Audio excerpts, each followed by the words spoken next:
Call like Yahweh Mashiach, woman like Yahweh Salaki, Salaki. Let me change my Wi-Fi. Okay, I still got a better signal now. Call Yahweh Mashiach, woman like Yahweh first and foremost. I'd like to give all glory, praise, and honor due to Yahweh. We do so by Shema Mashiach, woman like Yahweh, who the world ignorantly calls Jesus Christ. This morning meditation to the Spirit. I wanted to bring out some milk and meat, a quick lesson to the Spirit on being mindful of what we say. Just a couple quick precepts. First, we're going to get the book of Ecclesiastes, chapter 3, verse 1 and verse 7. It says, "To everything there's a season and a time to every purpose under heaven." Verse 7, "A time to rend and a time to sow, a time to keep silent and a time to speak." You know, we got to be very mindful of what we say, when we say it, how we say it. You follow what I'm saying? So we don't get caught up in just speaking idle words, speaking vanity, speaking things that have no profit. You have to have discretion in the truth as well. Hey, sometimes there's a reproof that's not coming. It's not time to say certain things. Hey, sometimes it's the time to refrain from speech. Sometimes it's the time to bring that thing out. So you have to be mindful and pray for discretion of when to speak certain things or when not to speak certain things. A lot of people may get offended sometimes because you said something, right? That it wasn't the time to say it. You know what I mean? So just trying to be mindful of our speech and not speaking idle words as well. You get that Matthew 12 and 37. Because every idle word, too, we will be judged for. We will be judged for every idle word because we know that the angels are ultimately recording everything that goes down, right? On the right hand side or on the left hand side. We can get this Matthew 12 and let's get verse 36. "But I say unto you that every idle word that men shall speak, they shall give account thereof in the day of judgment." You got to watch speaking idle words as well. Those idle words may be curses.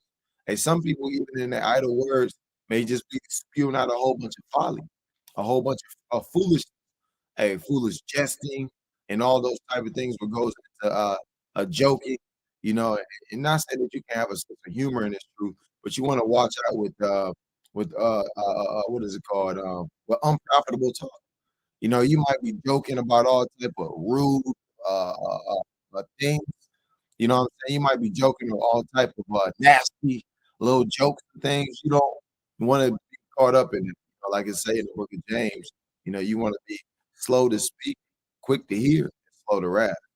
So you also want to watch out speaking idle words. It said, "For by thy words thou shalt be justified, and by thy words thou shalt be condemned." So we can be condemned by the things in which we say, and we can be justified by the things in which we say. And we should be speaking things that are edifying, that are going to lift up the people, lift up the children of Israel to be more specific, right? So you want to be very careful of the things in which you speak. Let's get the book of James, right? And this is something that I'm even working on as well, as far as my speech, not just speaking idle words. Hey, even and that goes into we even learn not to speak those words on the Shabbat. You know what I mean? Hey, speak the words of the Most High and not just speaking your own words. You follow what I'm saying? Let's get the book of James, one chapter. Actually, start with chapter 1 and verse 19. Says the book of James, chapter 1 and verse 19. "Wherefore, my beloved brethren, let every man be swift to hear, slow to speak, and slow to wrath." Another thing in this truth, you got to practice your listening because a lot of times, we might come into certain situations, certain scenarios. You might be asked to give counsel on a certain matter, so you want to be able to listen so you can judge it rightly, weigh in the balance all of the things that you're being taken that are being taken in, so that the Lord willing you can give right counsel, so that you can give right judgment. You want to be able to really have the discretion and have the discernment to listen, right? Be slow. Look, like I say once again, let every man be swift to hear. That means you should be fast to hear, you know, to really know the whole matter of things, right? It says slow to speak and slow to wrath, right? And that goes into using wisdom as well. Salakia. Let's see my connection. Let me try to change my connection. Salakia.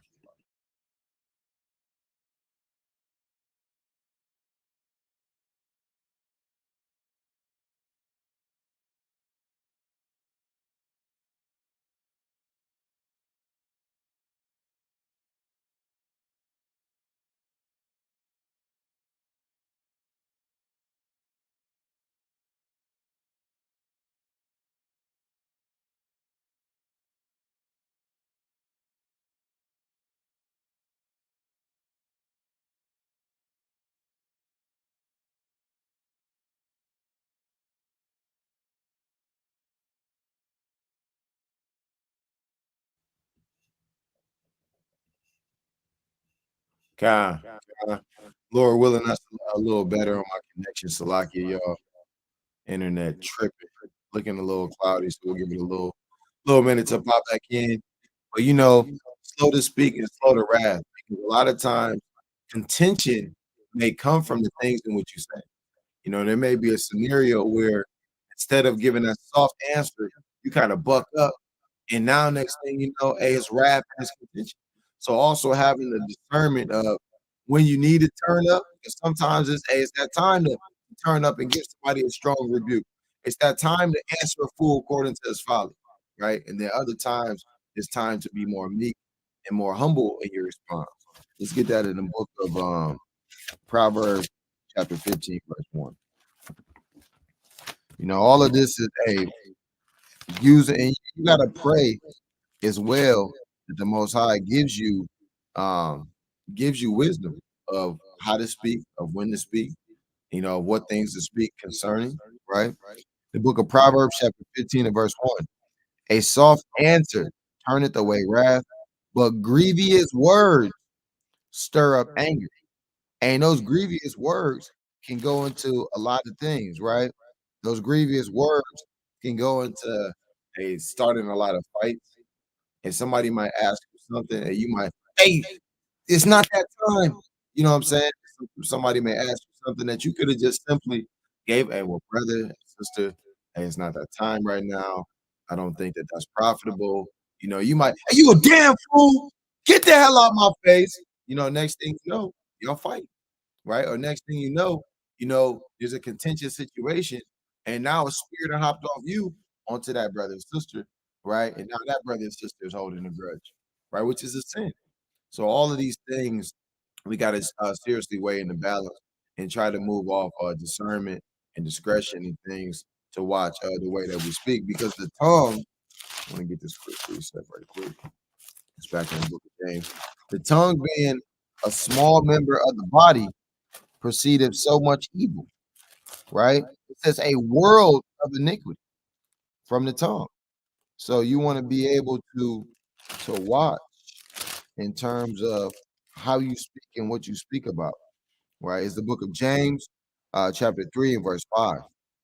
Even so, it says the tongue is a little member. Well, I'm gonna start it with verse 4.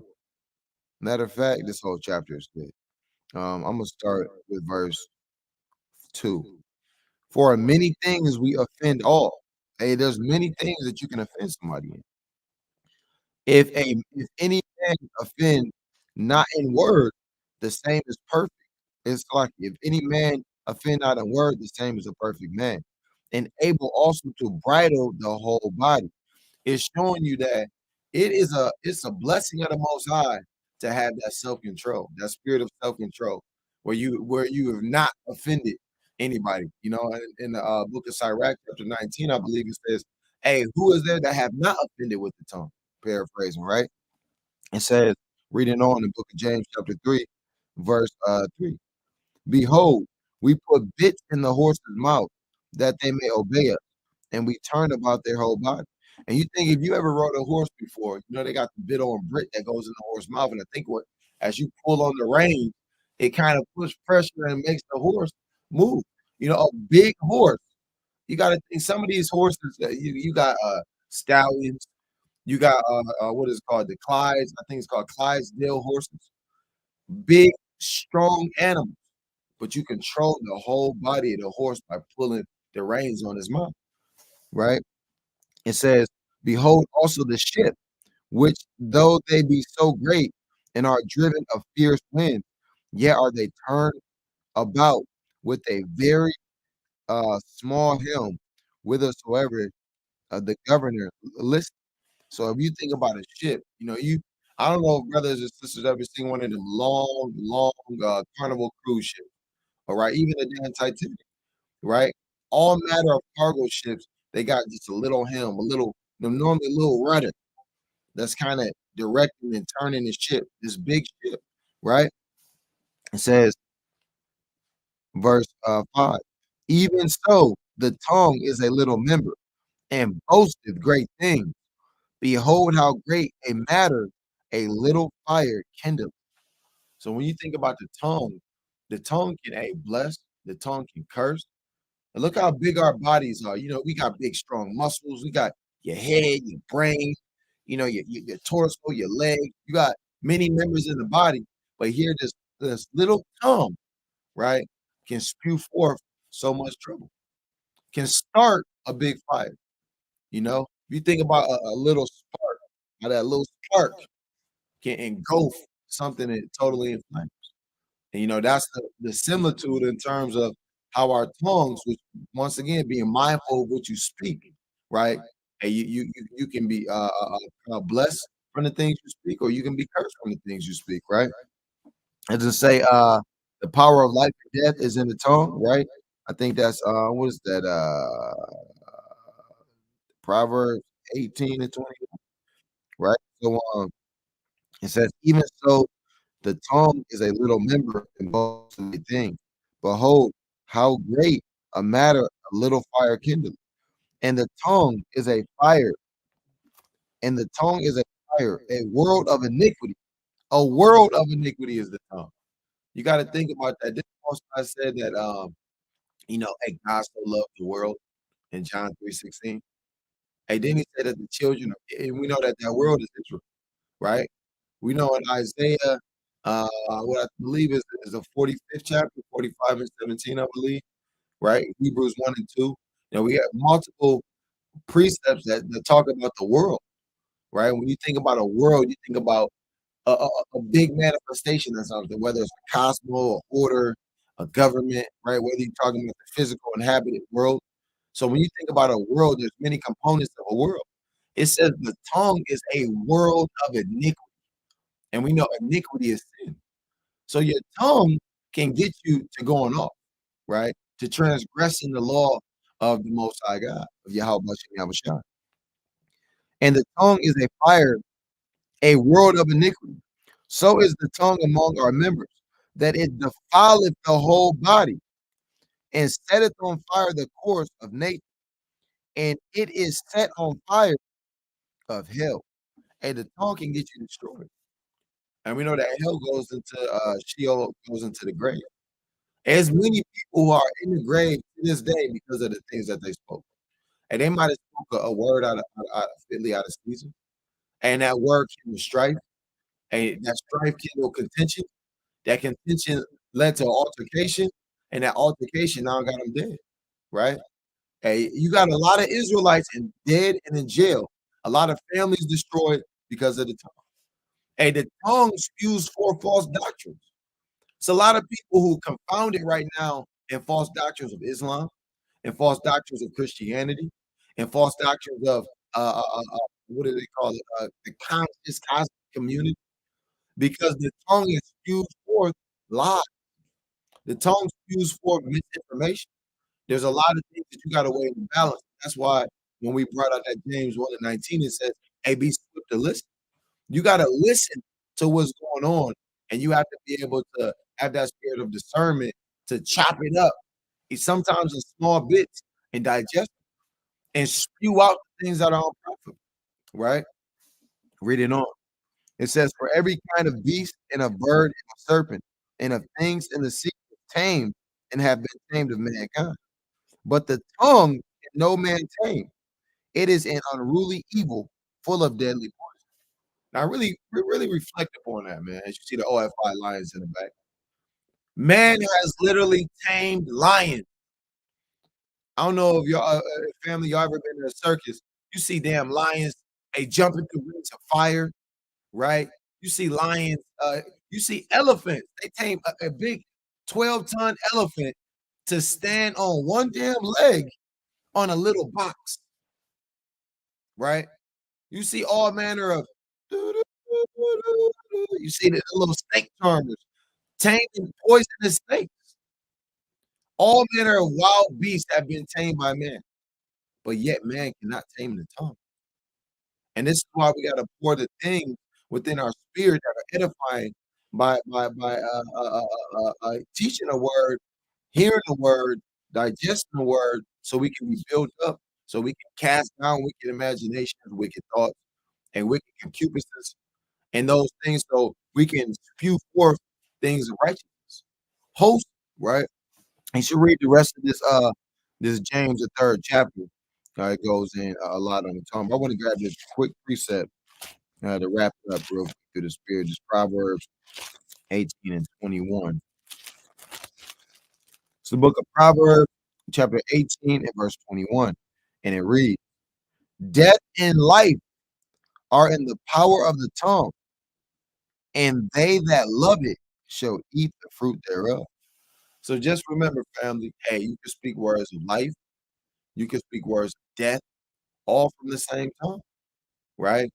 Whatever ones that you love, that's what's gonna manifest. That's the fruit that you're gonna eat thereof, right? You should know a tree by the fruit it bears. So if you speak in wickedness, right? If you speak in deceitful words, if you speak in all manner of blasphemies, right? Then you know that that's the fruit that you're gonna bear. That's what you're gonna eat from that tree, right? But if you speak in wholesome things, a life, and you teaching the commandments, you edifying brothers and sisters through the spirit, hey, that fruit that you bearing, that's gonna be your just reward. Bashim Yahushua. So with that, we want to give all glory, praise, and honor to Yahweh. We do so by Shema Mashiach, woman like Yahushua. Like I said, just a quick morning meditation, couple precepts, Lord willing, it was edified. And remember, hey, watch your mouth. Watch your mouth. Kwame Yashala.